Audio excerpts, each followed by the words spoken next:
How to find your first rental property. In this video, I want to talk about how is it that you can look for, buy, and then rent your first rental property. This is Ricardo, the Superman of real estate, where we talk real estate, life, and entrepreneurship.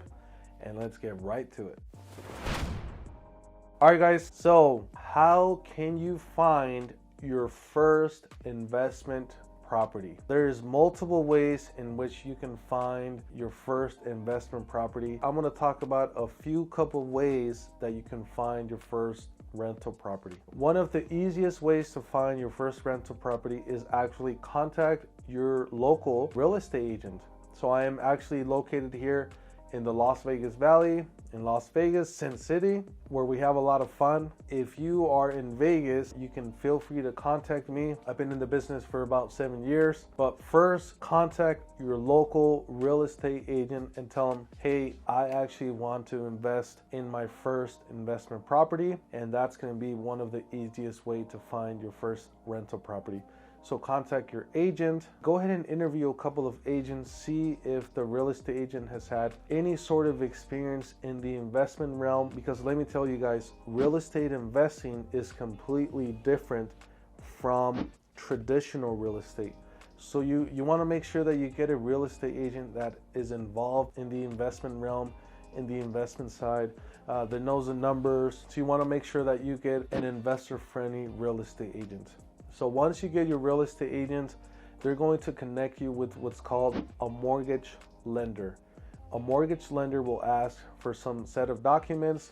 They will pre-qualify you, and if you qualify, then that's when you can go investment property shopping. The realtors use what's called the MLS, or the multiple listing service. The MLS has access to all the real estate that is listed within the state or within your city, and in this case it is here in the Las Vegas Valley, and we have access to all of the properties: duplex, triplex, fourplex, condos, or if you don't want to deal with multi-units, you can actually do single family home, which is just a single home. But if I would give any advice to you, I would say go ahead and go for the multi-units or for the apartment complex. And I'll tell you why. I learned it by reading books, by listening to audios.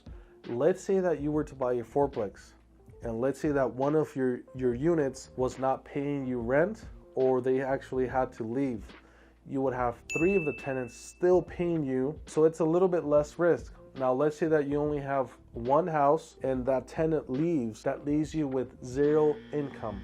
So it's always best to get the rental income from a multi-unit which has multiple people instead of one, because if something happens, you will be backed up by those other tenants, and that will still help you create that monthly cash flow income. So that is one of the ways that you can actually purchase your first investment property, is contacting a real estate agent, getting pre-approved, and then from there, have fun, guys.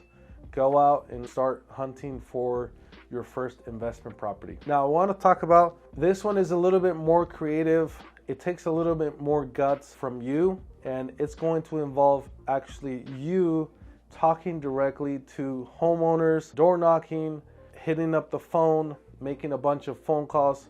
But I feel this is the way that you can actually get the best deal. And this is what's called driving for dollars. So get in your car, fill up the gas tank, drive around, and if you see any rundown properties, if the roof is messed up, overgrown lawn, if you see there's a lot of trash in the front, or maybe it hasn't been taken care of, those are the properties that I would put into a list. Each of those, you would try to do what's called skip tracing. So skip tracing, you would try to contact or get a phone number for that person, and then you would start to call them, and hopefully you can spark a conversation, and if they are willing to sell, then you'll be able to purchase the property. So I'll give you an example. There was a property that I fell in love with. It's in the downtown area, and I was driving around and I see this beautiful property, and I can already imagine it in my mind, the aftermath, how it would look if I were to repaint it,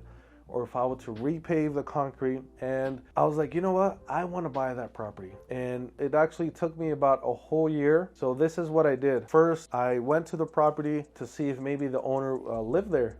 and I door knocked, and it turned out that the son actually lived on the property. But at this point, the son was not a big fan of me, and he said, no, we're not selling this property. I'm like, okay. So what I did again, I went back and I actually got the phone number for the real owner, which was the mom. She's this rich millionaire Filipino lady that lives in Hawaii, and her son actually lived at the property. And I called her. She said, no, I'm not thinking about selling right now. I'm like, okay. So I followed up. Follow up is very important in real estate. If you don't follow up consistently, a lot of those people will sell the property to someone else and you lose a deal.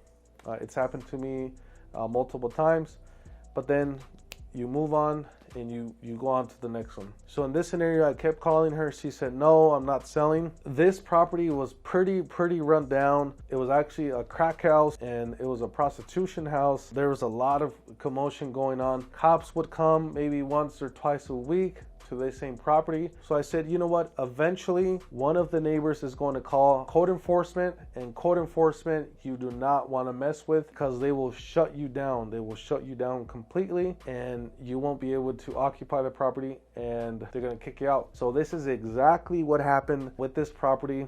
The homeowner or the seller, she calls me, hey, I need your help. I'm like, okay. So I go, and she gets a code violations list. It was about this thick, completely full of code violations. Plumbing, the electrical panels had to be upgraded, the roof, a bunch of upgrades that the property needed to be completed before it can be occupied. So at this point, she said, you know what, Ricardo, I don't want to deal with this mess anymore. She's like 70 something years old, almost 80 years old. She wants to sell the property. I said, Ricardo, here you go. I got about $150,000 discount on this property. We even had an opportunity to fix it before we closed on it, and then when we finally closed on it, that's when I was finally able to start renting it. Right now it's producing some rental income, and then you also get a little bit of income from the washer and drying machines. Maybe in the next video I'll tell you a little bit more about that. This is the way in which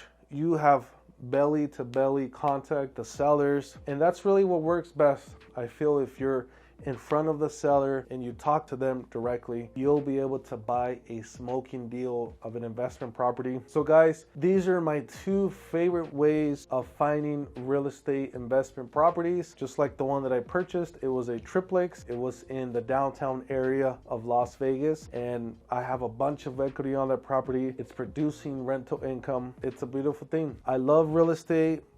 I've been around it for a very long time.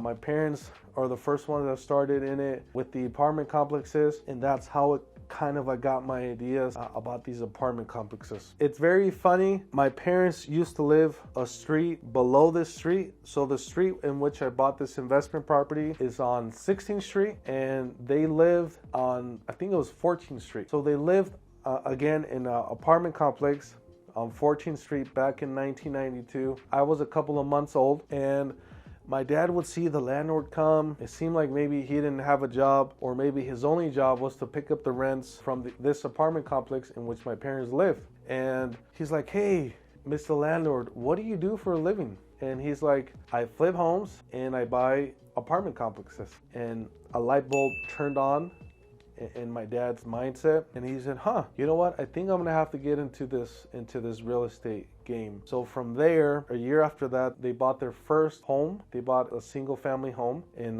College Park, a little community. And then after that, 2-3 years after that, they bought their first triplex. And then from there, it just kind of snowballed and they started to buy a bunch of apartment complexes. So just from one little idea that he got from the landlord. And the reason why I share this story is it can be anyone. It can be you.